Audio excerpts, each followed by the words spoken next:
Esto es Encuentros con la Historia. Hoy presentamos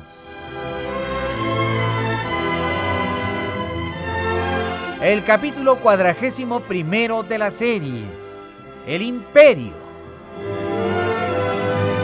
196 años de la grandeza azteca.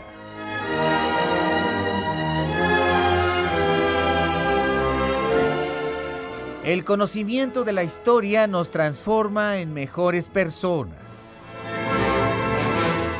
Y el conocimiento de la historia mexicana nos convierte en mejores mexicanos. Mexicano, haz un esfuerzo. Conoce tu historia.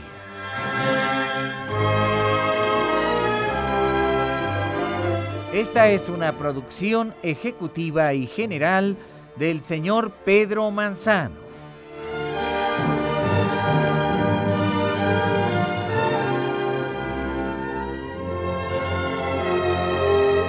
Efectos físicos, efectos especiales.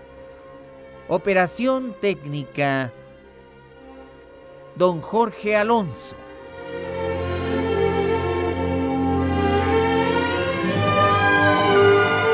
También en la operación técnica, César Arturo Becerril.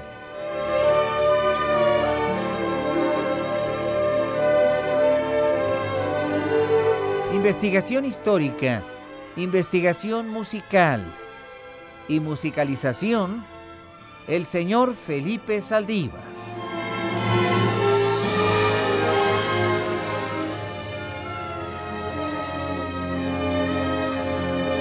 Y todos bajo la dirección de tu amigo el Dr. Pepe Cruz, responsable de la creación y de la redacción del libro histórico.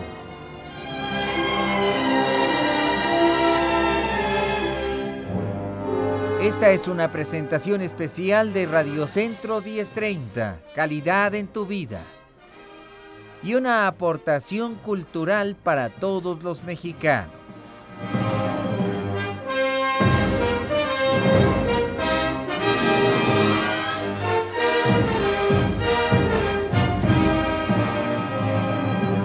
Era el año 1517, en plena temporada de lluvias. Los negros nubarrones estremecían el horizonte cuando el eco del rayo se escuchaba. La lluvia caía a cántaros, pero aún así, la guerra civil de Texcoco había estallado. Aquella fue una tarde nublada llena de truenos y apenas amainó la lluvia, los ejércitos continuaron el enfrentamiento. Moctezuma estaba en su Tecpan preocupado por la suerte y la salud del imperio. En Otumba se libraba la batalla feroz. El príncipe Ixtlilxóchitl, apoyado por las potencias contrarias al imperio, encabezaba aquel ejército. La batalla duró varias horas. Cacamatzin se destacó al frente de sus tropas leales texcocanas. Toda la gallardía y la furia aculgua se exhibió en aquel combate. También se habían destacado los otomíes contratados por el príncipe Ixtlilxóchitl. Los otomíes eran grandes guerreros, eran guerreros a sueldo, eran mercenarios. Pero conforme fue avanzando el día y al llegar el ocaso, la causa de Cacamatzin estaba perdida. El rey de Otumba murió en el combate y los leales a Cacama tuvieron que retirarse hasta la ciudad de Texcoco para construir un muro y reforzar sus defensas. El terror se apoderó de la población. En los santuarios ardía la goma de copal. Se escuchaban los cantos de los monjes y sacerdotes y las sacerdotisas. Moctezuma había ordenado que el gran ejército imperial se aprestara. Él no toleraría que el gobierno leal y reconocido fuera depuesto. Pero nunca pensó que aquella guerra civil llegara a tales extremos. Él podía ver claramente la mano de los tlaxcaltecas que estaban respaldando a Ixtlilxóchitl. Y también el oro de los michoacanos tarascos. Ixtlilxóchitl se había destacado al frente de sus tropas y empezaba a cundir el ánimo a su favor. Se hablaba en Texcoco de su gallardía y de su valentía. También se hablaba de que había sido el emperador quien había forzado al consejo para que se nombrara a Cacamatzin. Sin embargo, Cacama estaba dispuesto a dar su vida defendiendo su trono. No dejaría por ningún motivo que las defensas de Texcoco fueran vulneradas. En la corte del rey de Texcoco había varios asesores militares, entre ellos Cuitláhuac.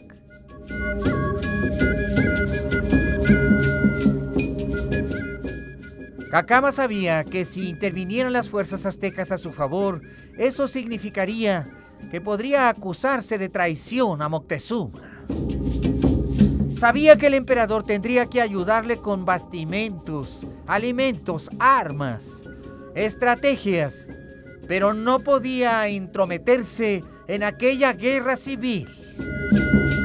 Se ponía en riesgo la integridad de la Triple Alianza. El rey de Tacuba también estaba muy pendiente del desenlace de los acontecimientos.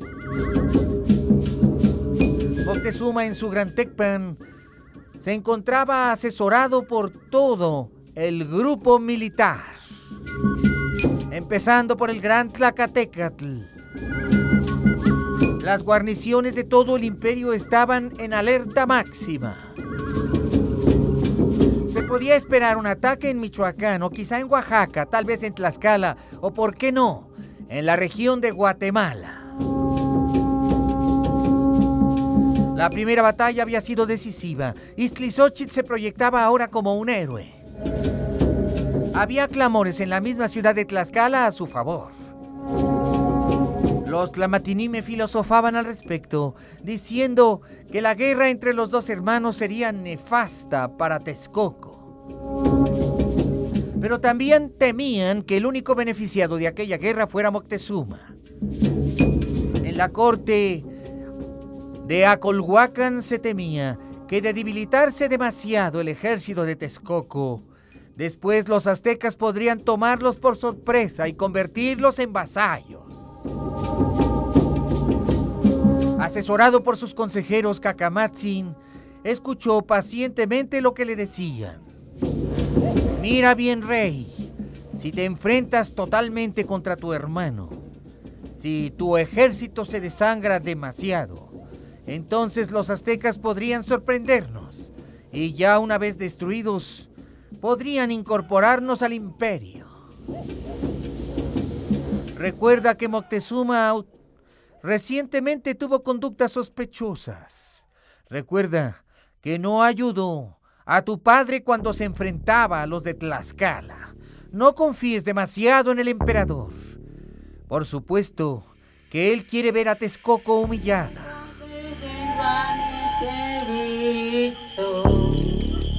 Pero otros, en cambio, le aconsejaban que no tuviera miedo de Moctezuma.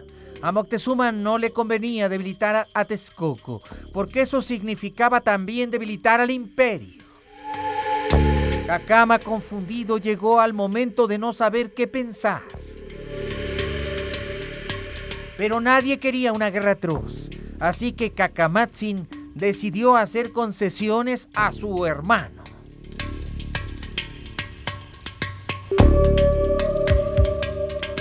Los ejércitos de Iztlizóchitl estaban ya a la vista frente a Texcoco. La preocupación era máxima.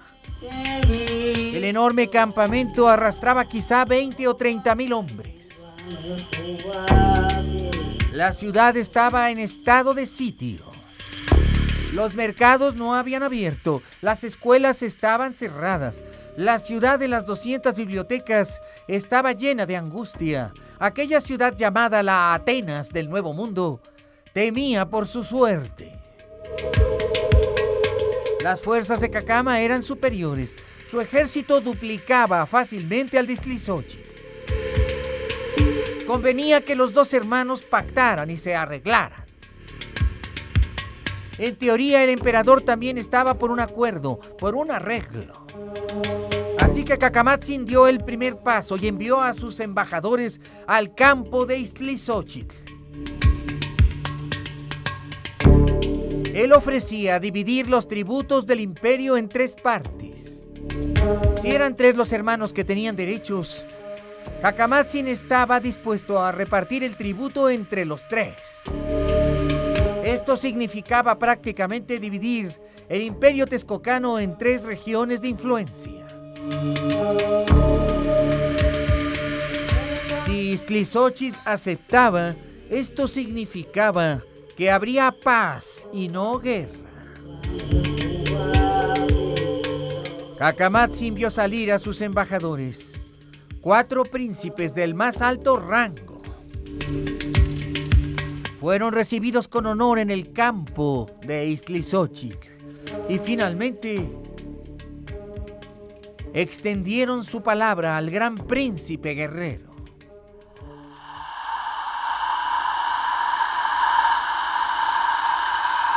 La embajada la presidía el príncipe Itzpacatzin.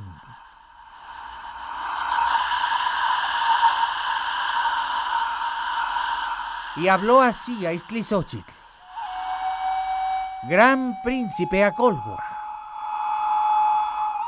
tu hermano Cacama me ha pedido hacerte una conveniente propuesta. Si tú aceptas vivir en paz y gobernar con tu hermano, él propone dividir en 3 regiones los dominios de Texcoco. El norte estará a tu cargo. Tú recibirás el tributo y serás capitán general en estas tierras.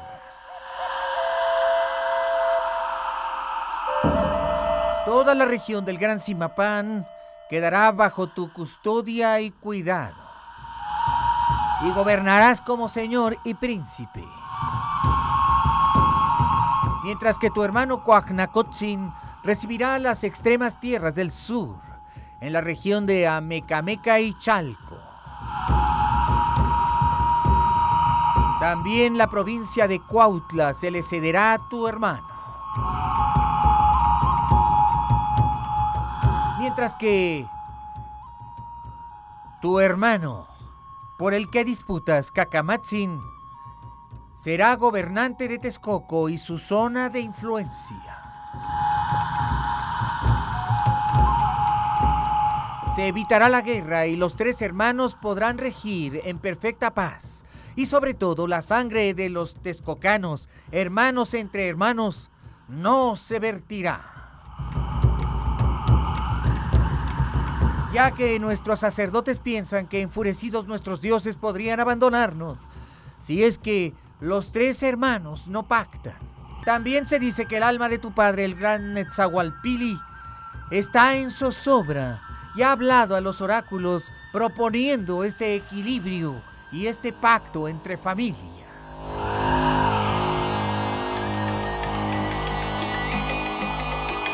Netzahualpili dijo que lo pensaría y pidió que en 2 días regresaran los embajadores para darles a conocer su voluntad. Mientras tanto, en Tenochtitlan, abajo de la lluvia, mientras que los jaguares del cielo rugían, el gran Moctezuma también urdía su política. Moctezuma sabía que un pacto entre hermanos detendría el peligro para el imperio. La paz retornaría a Texcoco. Pero Moctezuma sentía rencor contra Ixtlilxóchitl. Pensó que tal vez Ixtlilxóchitl, que tantos problemas había dado, estaría mejor muerto que vivo. Así es que ordenó que uno de sus hombres de mayor confianza, el general Xóchitl, rey de Iztapalapa, acudiera a su presencia. Mientras que la tormenta estaba afuera y llovía en Tenochtitlan después de muchas horas, con rayos y con truenos, el emperador fraguó su estrategia. Dijo a su hombre de confianza: atrévete, Xóchitl, a eliminar a Ixtlilxóchitl. Avanza con tu ejército hasta el campo de batalla frente a Texcoco. Pero no quiero que promuevas una guerra, sino un desafío. Ixtlilxóchitl es joven y reflexivo, imprudente, violento, y aunque es aguerrido y valiente, es torpe en sus decisiones.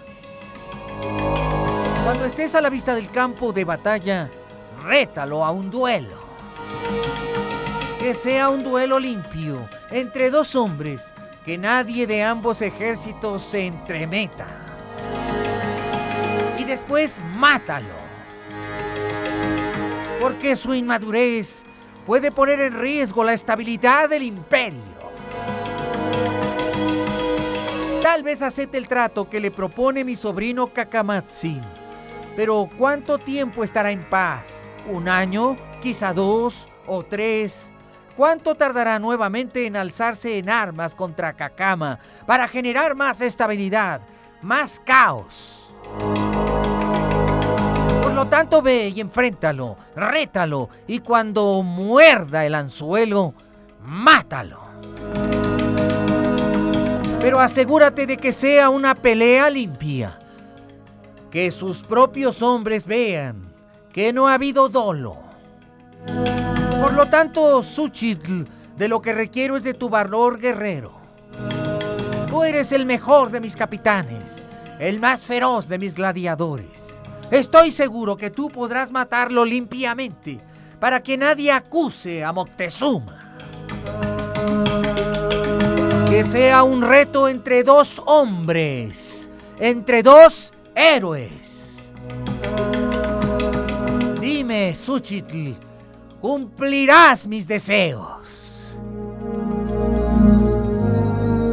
Xóchitl era un hombre grande, fuerte, tenía como 40 años, era vigoroso, era famoso, era todo un héroe en las filas del ejército imperial.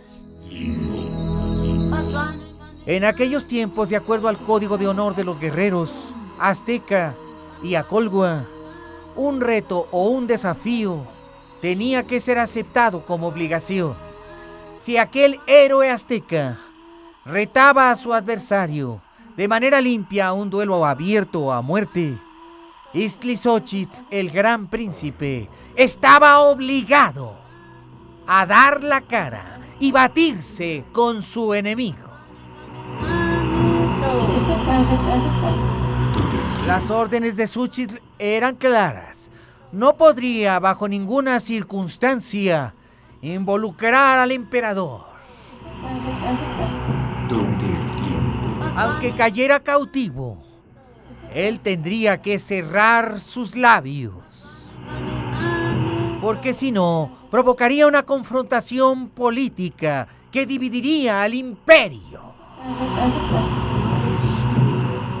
Xóchitl sabía que no tenía más que un destino: vencer o morir. Y con ronca voz dijo al emperador: Señor, mi gran señor, mi sublime señor.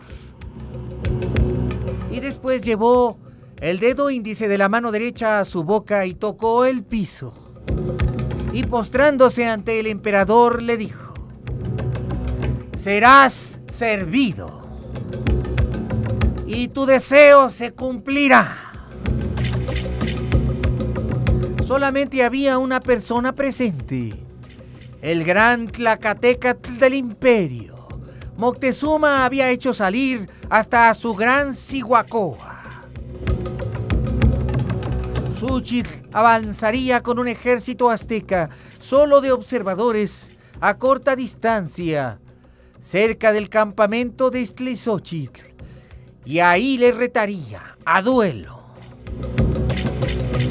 Frente a la presencia de ambos ejércitos, aquellos duelos eran para el ejército emocionantes, símbolo de valor de sus capitanes. Nadie podía rechazar un duelo. Si lo hiciera Iztlizóchitl, sería acusado de cobardía, perdería todos sus derechos, se reirían de él hasta en Texcoco, tendría que huir o ser muerto por vergüenza. No le quedaba más remedio que dar la cara a Xóchitl. Xóchitl era más alto y fuerte que su adversario, y aunque era viejo, tenía muchas mañas y estaba vigoroso. Moctezuma estaba seguro de que muy pronto aquella molestia llamada Iztlizóchitl desaparecería del imperio. Tal y como estaba pactado, el plan se hizo, y saliendo del gran Tecpan del emperador Moctezuma, Xóchitl fue tragado por las sombras de la oscuridad nocturna.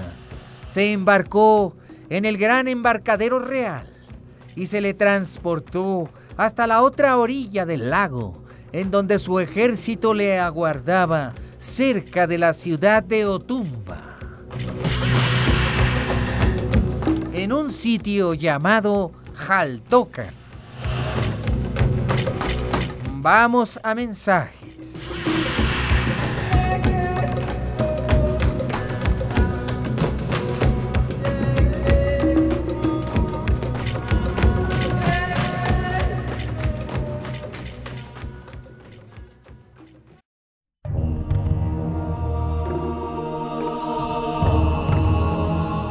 A la mañana siguiente, muy temprano, el ejército de Xóchitl avanzó cerca de las posiciones del príncipe Iztlizóchitl.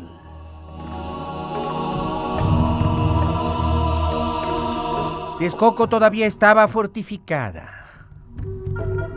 Todavía el ejército imperial leal a Cacama estaba frente a la ciudad protegiéndola. Mañosamente Xóchitl dio a conocer una proclama en la ciudad de Texcoco. Y en la proclama se decía que Iztlizóchitl, en presencia del Gran Consejo de la ciudad de Texcoco, había ofendido a su emperador, y que tal ofensa era una calumnia.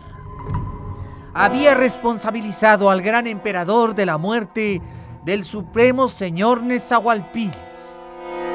Tenía que responder ahora en duelo ante sus viles palabras, ya que aquella ofensa solamente podía lavarse con sangre en el campo de honor entre dos capitanes.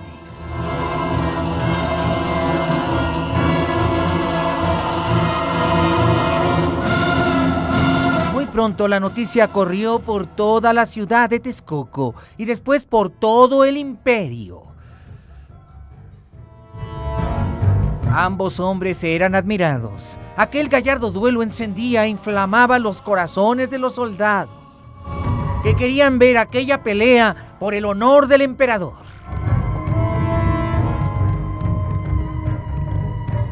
Una acusación de calumnia entre dos militares era un agravio terrible. Así es que se pactó que al día siguiente los dos grandes héroes del imperio se dieran la cara.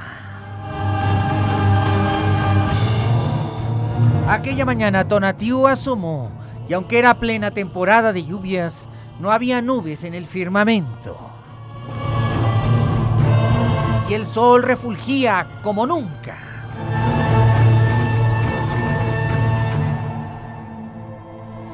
Los dos ejércitos se acercaban y se veían las caras. dejando un amplio espacio en el medio de una llanura verde cubierta de grama. Al filo del mediodía, como ordenaban las tradiciones de los códigos de caballería azteca y acolhua, los dos grandes héroes, vitoreados por sus hombres, se dieron las caras.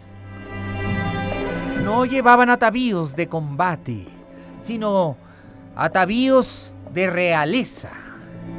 Ambos eran príncipes, uno azteca, el otro acolhua, y asistieron al campo de honor presididos por más de 100 sacerdotes que danzaban y cantaban, propiciando a los dioses para proteger a sus favoritos. Se habían encendido pebeteros de copal. El humo blanco que ardía en los pebeteros cuando se quemaba la goma de esta olorosa resina se elevaba a las alturas. Los oráculos estaban ahí presentes. Los soldados tenían encendidos sus corazones, inyectados sus ojos, mirando hacia el terreno donde las dos figuras estaban ya próximas. Y después de los rituales de honor, los sacerdotes y las sacerdotisas se retiraron. Todo estaba impregnado por el humo de copal. Los grandes príncipes se quitaron sus vestiduras imperiales, que incluían el oro, las plumas, las telas finas, y abajo de sus reales mantos se pudieron ver ya los mastlas sencillos sobre los que se tendrían que colocar los ropajes de guerra, ropajes de caballero águila y tigre. Y cuando el sol alcanzó el cenit, todo estaba listo. Nadie podía intervenir, ni de un lado ni del otro. Solo eran observadores. Y el clamor de la tropa era ensordecedor. El joven Iztlizóchitl, gallardo y ágil, llevaba su espada de obsidiana y su rodela en el brazo izquierdo. Xóchitl, el hombre de 40 años, menos ágil puesto que era semiobeso, tenía una cara de furia. Daba temor el solo verlo, y al ver su robusta estructura, se podía temer por el delgado Iztlizóchitl. Un solo golpe de la espada de Xóchitl podría acabar con el príncipe. Xóchitl también portaba una grande rodela. La espada y la rodela eran las armas del duelo. Y cuando estuvieron a corta distancia, Xóchitl fue el primero en atacar, apretando los dientes con rabia. Pero no acertó más que en el escudo de su adversario. Sin embargo, la rodela se estremeció. Y aunque estaba hecha de madera fuerte, los dientes de obsidiana se enterraron en ella. Y hubo intercambio de golpes terribles. Las dos espadas de obsidiana crujían en el aire. Los dos eran magníficos en el arte del manejo de aquella arma. Los dos campos a manera de tribuna se estremecían y rugían con cada golpe de los adversarios. Los dos eran demasiado fuertes, hábiles y diestros. Hasta la tierra se estremecía y dicen que los dioses todos se asomaban en el cielo para ver aquel combate entre valientes.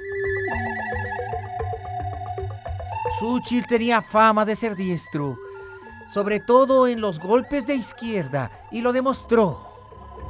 Repentinamente su espada tocó las carnes del brazo izquierdo del príncipe. Salpicó en sangre aquella filosa obsidiana.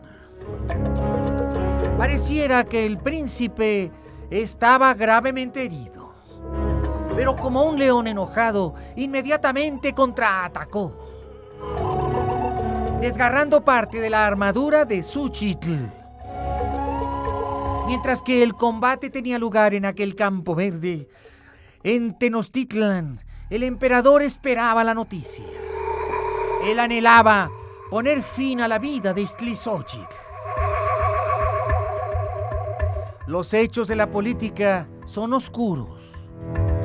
Moctezuma no acostumbraba a aquellas acciones, pero consideraba que no le quedaba más remedio que salvar al imperio.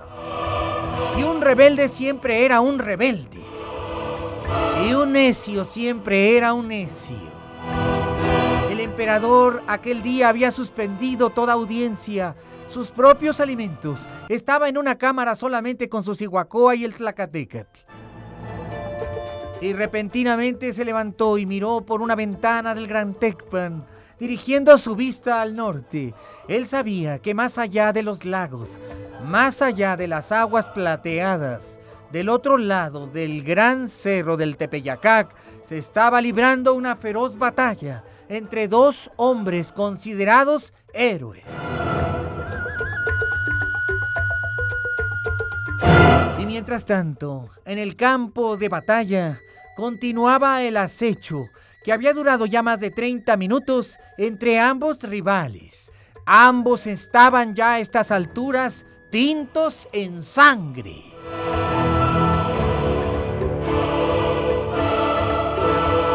Cada uno había recibido ya 4 o 5 heridas graves.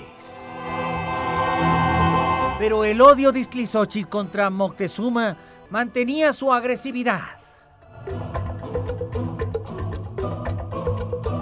Xóchitl odiaba a los rebeldes. Se comprende entonces que odiara con tanta furia a Ixtlilxóchitl. El combate continuó, ya no con el mismo vigor, ya no con la misma energía. Ambos estaban cansados, ambos estaban heridos. Y repentinamente Ixtlilxóchitl asestó un golpe contra la mano derecha de Xóchitl. Estaba herido y desangrado. Su espada había caído. Xóchitl era todo un hombre, un verdadero capitán azteca, un príncipe y rey azteca. No podía quejarse. Pero su mano estaba deshecha. Ya no podría pelear. Sin embargo, inclinó la cabeza indicándole al príncipe Ixtlilxóchitl que le dejara tomar su espada con la mano izquierda. Ixtlilxóchitl benévolamente, como un príncipe de alto linaje, lo hizo. Le permitió a Xóchitl tomar la espada con la otra mano, despojándose de su rodela. Ahora las oportunidades de Xóchitl se reducían, pero agresivamente con la mano izquierda tomó aquella espada, asestó 3 golpes contra la rodela de su adversario, que estaba ya tan destrozada que prácticamente se caía en astillas. Finalmente Ixtlilxóchitl dio un golpe, arrebatando la espada a su adversario, que no tenía la misma destreza con la mano izquierda.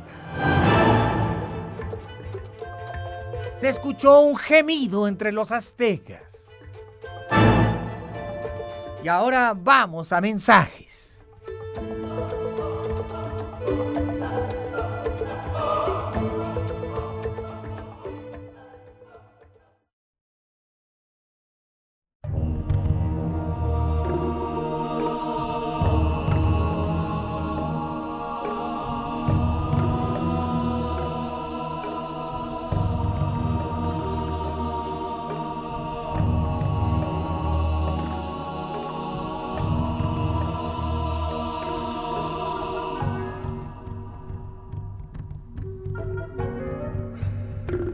Ixtlilxóchitl había sido generoso con su adversario.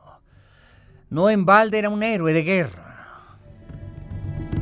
Nadie podía decir que Ixtlilxóchitl no había sido noble en el combate. Pero lleno de odio como estaba de su corazón, se acercó a Xóchitl poniendo su espada de obsidiana cerca de su cuello, dispuesto a matarle. Era su derecho. En este momento Xóchitl, quien ya no podía defenderse pues estaba exhausto y herido múltiplemente, era su prisionero, era su cautivo.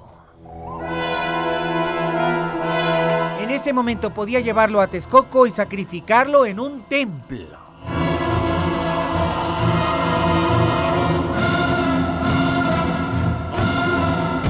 Los aztecas desolados lloraban y clamaban. Pedían clemencia por su capitán. Pero era inútil. Xóchitl estaba a punto de morir. Estaba agonizando. ¿Para qué matarle si solo se iba a morir? Moctezuma seguramente estaría lleno de dolor de saber que Xóchitl había muerto, pensó Ixtlilxóchitl. Mejor que se dijera que Ixtlilxóchitl le había matado en feroz batalla. Y entonces Ixtlilxóchitl lo dejó vivir, pero ordenó que una pira de madera se hiciera en ese momento en el centro del campo. Y sobre la inmensa pira colocó el cuerpo de su rival. Después él mismo encendió la hoguera. Todos pensaban que Xóchitl ya estaba muerto, pero cuando la hoguera fue encendida, unos terribles y espantosos gritos de dolor se escucharon.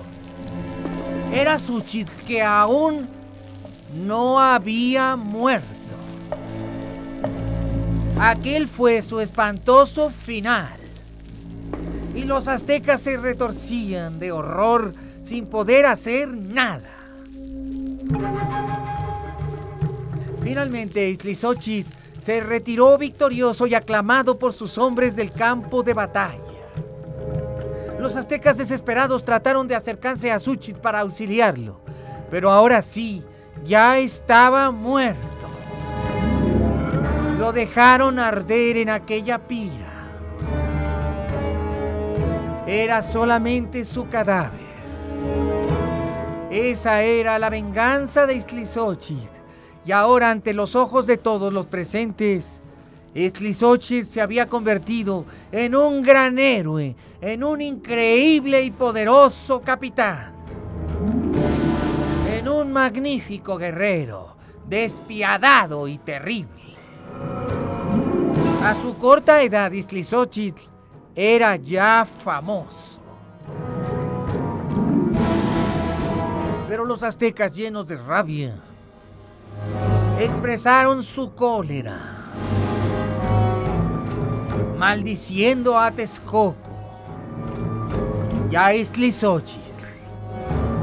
Inmediatamente los mensajeros llevaron al emperador la trágica noticia y la forma terrible que había muerto su gran general. La manera más rápida de ir era por agua. Los aztecas tenían muchos tipos de embarcaciones, algunas muy rápidas para propósitos militares. Un príncipe en persona llevaba la noticia. Inmediatamente ascendió las escalerillas desde el embarcadero imperial y se deslizó hacia el Gran Tecpan. Los miembros de la Guardia Pretoriana dejaron inmediatamente que aquel joven capitán entrara ante el emperador y el Tlacatecatl. En la sala de audiencias, Moctezuma esperaba impaciente. En el centro de la sala había un gran fuego que crepitaba. Era de noche ya. y ante aquella inmensa hoguera que crepitaba, se podían ver fácilmente los rasgos del emperador. Se le notaba el ceño fruncido, estaba preocupado. Pero jamás pensó que Ixtlilxóchitl pudiera vencer a Xóchitl. Finalmente, el gran príncipe que traía la misiva se inclinó, tocando el índice con su dedo derecho y llevando después a sus labios el dedo. Se inclinó diciendo: Señor, mi gran Señor, mi supremo Señor. Y entregó los lienzos de algodón de los tlacuilos. Xóchitl estaba muerto. Ixtlilxóchitl había alcanzado fama y gloria. Los gestos de Moctezuma fueron terribles. Se alejó con ira. Se acercó a la ventana y preguntó a los dioses: ¿por qué? ¿Eres acaso tú, Tezcatlipoca, el que conspira contra la estabilidad del imperio? Y de inmediato ordenó un consejo. Algo tendría que hacerse. Se debía entronizar de inmediato a Cacamatzin. Se debía adelantar la fecha de la coronación. Debía quedar claro que la autoridad máxima del imperio Acolhua era Cacama y no Ixtlilxóchitl. Pero noblemente Cacamatzin, enterado de que su hermano Ixtlilxóchitl había venido a verlo a las puertas de la ciudad de Texcoco, salió a recibirlo.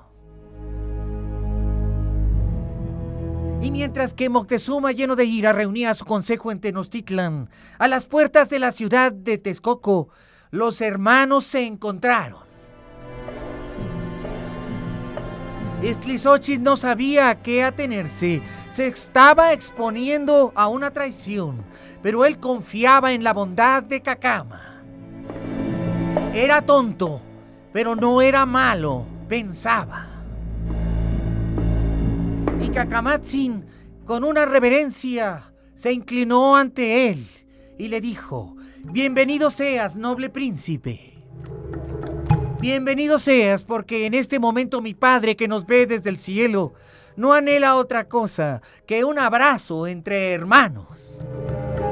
Y los dos hermanos se abrazaron mientras que el pueblo entero lo festejó. Había llegado la paz, se había acabado la amenaza. Los tres hermanos, los tres príncipes herederos, estaban ahora de acuerdo. Se mantendría la gloria y el honor de los Acolhuas. Y durante toda aquella noche se festejó en Texcoco.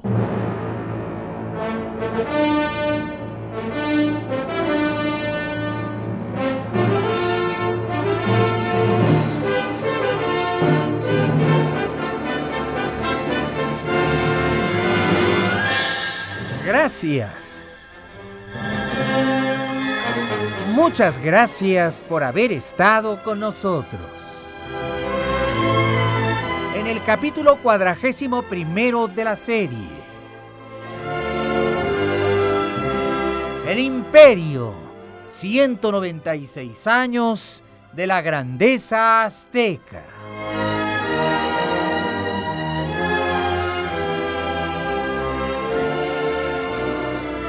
El conocimiento de la historia nos transforma en mejores seres humanos. Y el conocimiento de la historia mexicana nos convierte en mejores mexicanos. Mexicano, haz un esfuerzo. Conoce tu historia. Y a nombre de Radio Centro 1030, calidad en tu vida, y de todos quienes hacemos esta serie, nuevamente muchas gracias y hasta mañana.